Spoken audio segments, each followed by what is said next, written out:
Bonjour à tous, bonjour à toutes. Nous voici avec Jérôme en forêt de Brocéliande, plus précisément au Val-Sans-Retour. Donc, d'après la légende, c'est là que la fée Viviane enfermait tous les hommes qui n'étaient pas fidèles à leur femme et qui, par la suite, ont été délivrés par Lancelot. Donc, ici, une belle forêt, des circuits de randonnée pour tout le monde pour faire le tour du lac. Et je vais rejoindre Jérôme qui est en train de connecter un peu, d'essayer de faire des contacts avec les forces du lieu. Et notamment, on arrive au lac aux fées, au miroir aux fées. Donc, on va lui demander s'il a pu voir quelque chose, entendre quelque chose. Voilà ce fameux lac, magnifique. Très beau lac. On n'est pas seul, bien sûr, vous entendez des gens, mais c'est inévitable, c'est un lieu très très fréquenté. Bonjour Jérôme. Bonjour, bonjour. Voilà, donc je vois que tu te concentres sur ce lac, cet endroit qu'on appelle le miroir aux fées, qui serait un espace où vont et viennent les fées. Est-ce que tu as pu percevoir quelque chose? Est-ce que tu en as vu ou entendu? J'en ai vu qui sautent.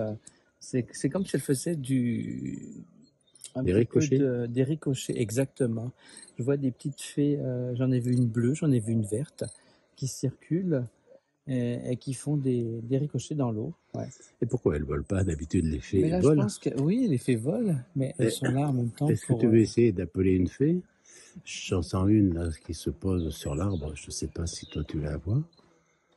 Est-ce que tu l'aperçois? Je pense qu'on peut avoir des signes sur la vidéo parce qu'elles apparaissent bien sur les vidéos. Voilà, donc est-ce que oui, tu peux... il y en a deux là qui arrivent. Qui arrivent sur l'arbre? Ouais, non. Non. Elles sont juste à la hauteur de l'eau. Donc, est-ce que tu peux leur demander si les humains les dérangent quand on vient comme ça, ou alors pas spécialement, s'ils font attention à ne rien abîmer? Quand il y a beaucoup de cris, de bruit, des choses comme ça, ou qu'on va faire du feu, ça les dérange. Sinon, est-ce qu'elles acceptent les humains? Elles acceptent, dans un mais lieu comme ça? les humains ne sont même pas au courant qu'elles sont là, en fait. Est-ce qu'elles veulent te dire quelque chose? Est-ce qu'elles ont un message pour nous, pour les humains en général? Elles ont conscience de ce qu'on est en train de faire. Donc, elles savent qu'on s'adresse à beaucoup de monde à travers cette boîte? Voilà, oui, tout à fait. Enfin, je pense qu'elles ont compris. Est-ce qu'elles nous saluent? D'accord. Elles vous saluent, donc elles saluent tout le monde, en fait, oui. C'est ça? Elles saluent déjà nous deux. Oui. Est-ce qu'elles ont un message pour les personnes qui viendraient ici? Est-ce qu'il y a une façon d'approcher? Est-ce qu'il y a une façon de s'adresser à elles? De les remercier? De se concentrer un petit peu et de les remercier, justement. Et si elles veulent donner un petit signe dans la journée, quand les gens viennent, elles le feront. D'accord. Eh bien, merci à toi, merci aux fées. On va continuer notre visite et on va monter justement jusqu'au Val-Sans-Retour. Ben, on espère qu'on en reviendra, on verra, vous verrez. À plus tard. Alors nous voici dans la forêt de Brocéliande, ce chemin d'arbres magique qui nous conduit à la fontaine de Barenton. Je vous rappelle, la fontaine de Barenton, c'est la fontaine de Merlin l'Enchanteur. Alors vous pouvez constater un petit peu cette forêt, regardez. Ça c'est vraiment l'entrée. Hein. On voit des arbres un petit peu tout tordus, tout bizarres. On est ici sur l'ancien chemin des druides. Et bien sûr, on s'est présenté. Et on sent à la fois de l'énergie et de la douceur. Donc on est reconnu, surveillé par les esprits de la nature, par les druides, par tout le monde. Et c'est un peu magique cette sensation. Regardez un petit peu devant moi là, on dirait comme une poule ou quelque chose comme ça, alors que c'est qu'une racine. En fait, tout est symbolique ici. Tout ressemble à des animaux. Là, on a diverses portes énergétiques, donc qui sont minérales ou végétales. Donc on a passé des portes végétales et là on va se trouver devant une porte minérale. Donc faut se présenter quand on vient ici. Mais voilà. Regardez un petit peu les visages, les têtes qu'il y a dedans.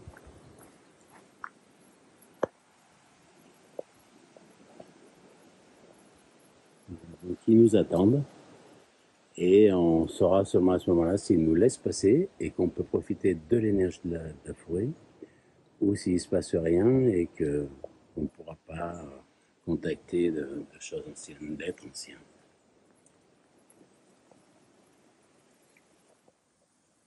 Nous revoilà, nous avons passé les portes et nous arrivons à la fontaine de Barenton. C'est là où, dans la légende, Merlin l'Enchanteur était et qu'il lisait l'avenir dans sa fontaine, dans l'eau de la fontaine. On est tranquille, il n'y a personne. Tu nous expliqueras tout à l'heure comment il faisait. Oui. Merde. Donc c'est une fontaine, il n'y a pas énormément d'eau. On est en sécheresse malgré tout. On est en sécheresse malgré tout et il n'a jamais fait aussi chaud à cette époque en Bretagne, sans doute. Hein. Il faisait 30 degrés aujourd'hui. Donc il y a un manque d'eau.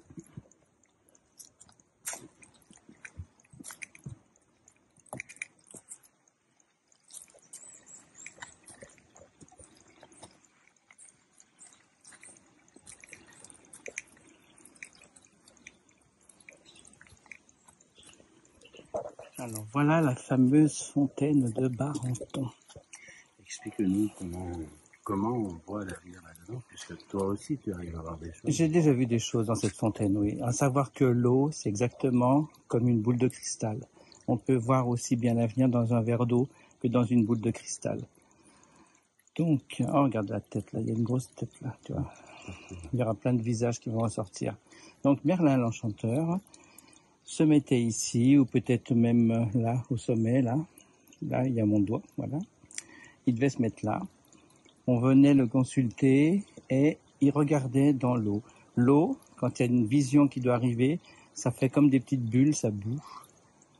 Et là, il se dessine des formes et on interprète. La particularité de cette eau est que dessous, il y a un gaz sans doute magmatique qui fait que par moment, il remonte des bulles de gaz et à partir de là, ça fait un peu comme des ronds d'eau, quoi.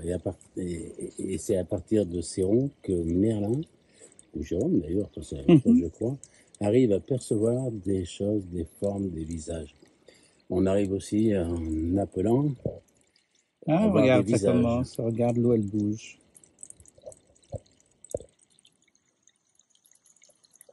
Donc là, il n'y a plus beaucoup de gaz, il n'y a pas beaucoup d'eau. Mais le lieu est toujours actif pour qui sait regarder cette eau. Alors à côté, on a cette grosse pierre là. Donc cette pierre est particulière. Donc la légende dit que si on verse de l'eau dessus, alors on déclenche des pluies terribles. C'est une pierre de pluie en quelque sorte, je ne sais plus comment ils l'appellent. Mais cette pierre, voilà, si on prend de l'eau et qu'on la verse dessus, alors à condition... L'eau de la fontaine? Voilà, mais pas n'importe qui, sinon ça ferait que ça. Mais à condition d'être Merlin l'Enchanteur, par exemple. Ou, voilà. Et là, automatiquement, ça déclenche des pluies terribles. C'est la légende, tout ça. On a passé... Vous pouvez percevoir à travers la vidéo la sérénité, le calme du lieu. Tout est apaisé, même le vent s'est apaisé, le souffle d'air s'est apaisé. Donc autour de nous, comme dans tous les lieux puissants, on pourrait percevoir aussi des esprits de la nature, s'ils acceptent de se montrer. On voit un petit filet d'eau là qui coule encore.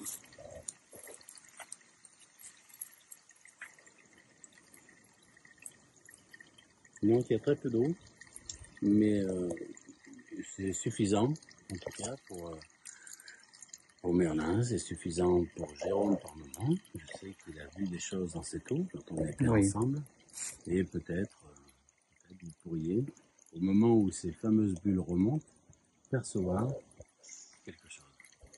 C'est la magie du lieu.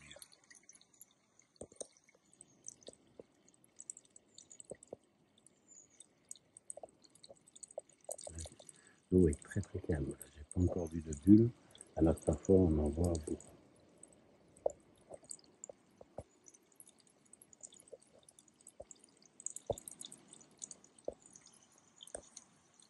Donc nous voici toujours au Val sans retour, appelé aussi le Val Périlleux, le territoire de la fée Morgane.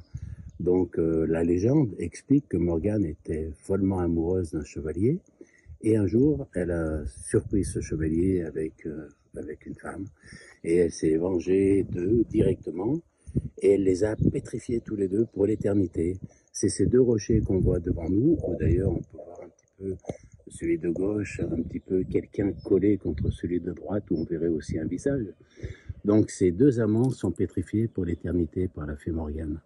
Et à partir de là, la fée Morgane a décidé que tous les hommes infidèles seraient attirés ici, ou qui venaient ici, y resteraient, ne retrouveraient jamais la façon de sortir. Voilà, ce lieu serait également gardé par au moins un dragon. Voilà, on va continuer un petit peu à suivre le chemin des légendes. Donc, nous avons grimpé encore un peu dans ce Val sans retour, et nous arrivons ici à un endroit qui est un peu surprenant et qu'on n'a pas retrouvé ailleurs, cette forme-là. C'est du schiste avec du quartz à l'intérieur. Et ces éperons comme ça, donc la légende dit que ce serait le siège de Merlin l'Enchanteur.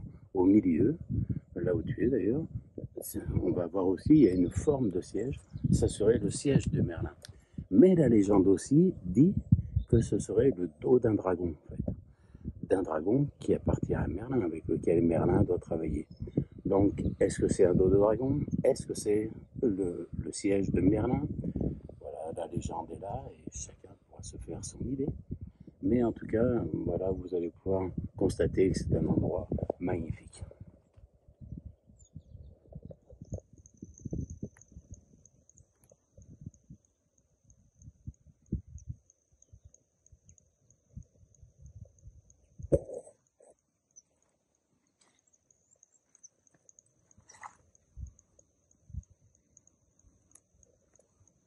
Un petit 360 degrés pour vous montrer comme l'endroit est à la fois sauvage, beau et particulier. Alors nous voici maintenant, toujours en Bretagne, au tumulus appelé la Roche-aux-Fées. Donc c'est une allée couverte qui est assez imposante, vous allez voir. Donc on n'est pas seul, vous allez voir aussi des touristes, il y a énormément de monde bien sûr. Donc c'est un site très très ancien, plusieurs dizaines de milliers d'années.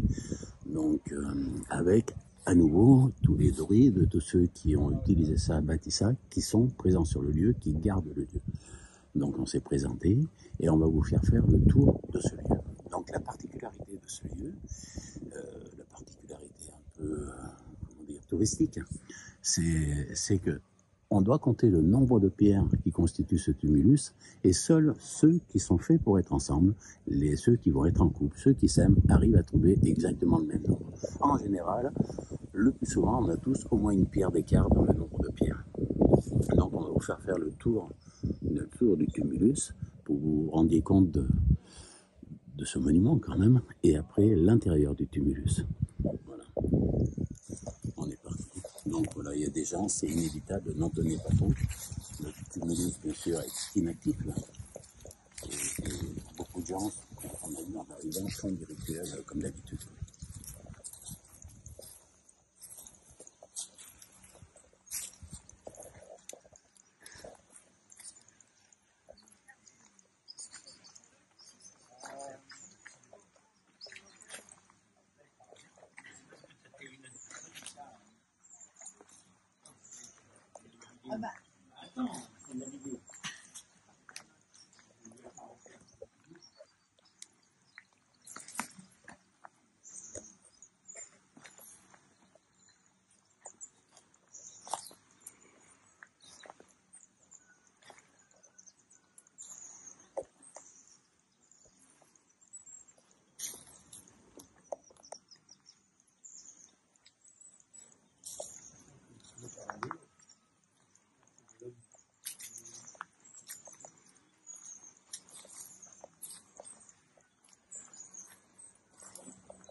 regardez ce magnifique chêne qui a plusieurs siècles.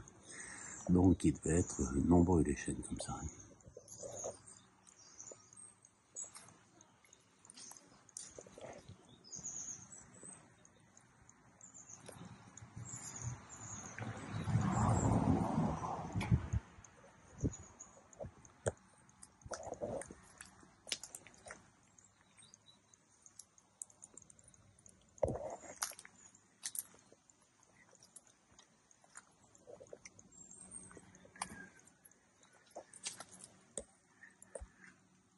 Vous voyez la taille des pierres qui constituent ce monument. Et maintenant, on va aller voir l'intérieur du monument.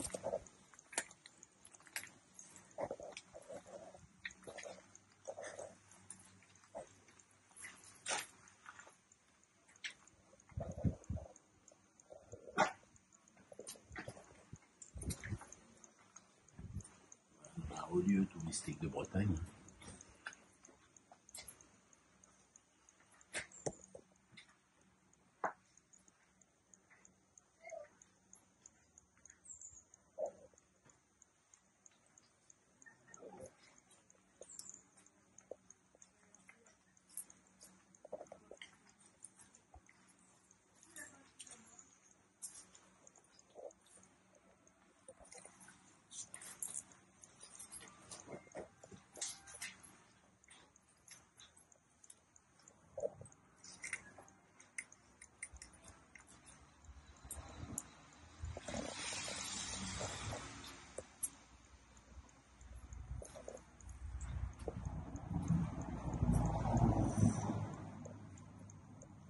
Donc là encore, on peut voir sur la roche au fond des signes cabalistiques qui sont voilà, bons ou mauvais, on ne sait pas, mais qui prouvent que des gens viennent à nouveau ici, dans ces lieux-là, faire des rituels. Donc, si vous entrez dans des lieux comme ça, n'entrez pas en croyant qu'il n'y a que des bonnes énergies. On est arrivé depuis peu de temps, il y avait déjà un groupe qui faisait des visites guidées, on pourrait dire, ésotériques. On voit qu'il y a des signes comme ça, donc soyez toujours prudents dans un lieu comme ça.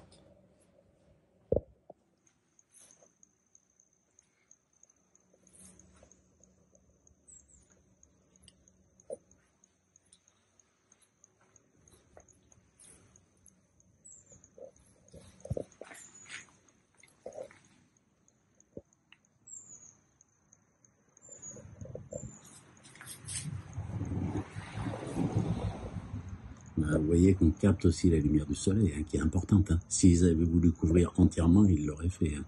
Donc ça peut être du sens aussi. Voilà. J'espère que cette visite vous aura plu. Et si vous passez en Bretagne, venez voir par vos propres yeux. N'oubliez pas de vous présenter, de ne rien prendre, pas le moindre caillou par terre, et surtout d'être attentif à ne pas être au milieu de choses assez sombres. Alors ici, on a un pilier à l'intérieur du tumulus qui nous indique que très certainement, tous les piliers étaient sculptés avec des formules, des rituels, très certainement l'histoire, la vie du druide ou de la divinité vénérée ici. Et maintenant, il ne reste plus rien, il n'y a plus que ce pilier à peu près qui sera un jour sans doute effacé. Mais voilà, il faut imaginer ça, peut-être peint de couleur, on ne sait pas, avec des pigments. Mais tout ça est encore, enfin, ceux-ci sont encore présents, et il faut se rappeler qu'à l'époque, tout était inscrit dans la pierre. Alors, nous sommes à Ouelgoat, devant la roche branlante, une roche qui soigne. Voilà, une roche qui, comment explique Bernard, une roche qui vibre. C'est une roche qui est là pour vibrer, et la vibration active l'énergie de la terre et peut soigner. Donc normalement c'est une roche qui était mise en mouvement par le druide, et après les personnes se mettant contre la roche, tout autour de la roche, pouvaient être soignées. Et c'est une roche qui soignait le cœur, qui soignait les poumons. Là, on est en train d'assister à un soin là que la jeune demoiselle est en train de recevoir. Donc vous pouvez voir que la roche qui est ensablée, devrait avoir une amplitude beaucoup plus importante de mouvement. Mais voilà, on voit qu'une personne seule et une femme pourraient très bien la mettre en mouvement comme ça, à condition de sentir le rythme. Donc là, on active l'énergie du lieu, l'énergie de la pierre, qui a été positionnée pour ça et orientée pour ça.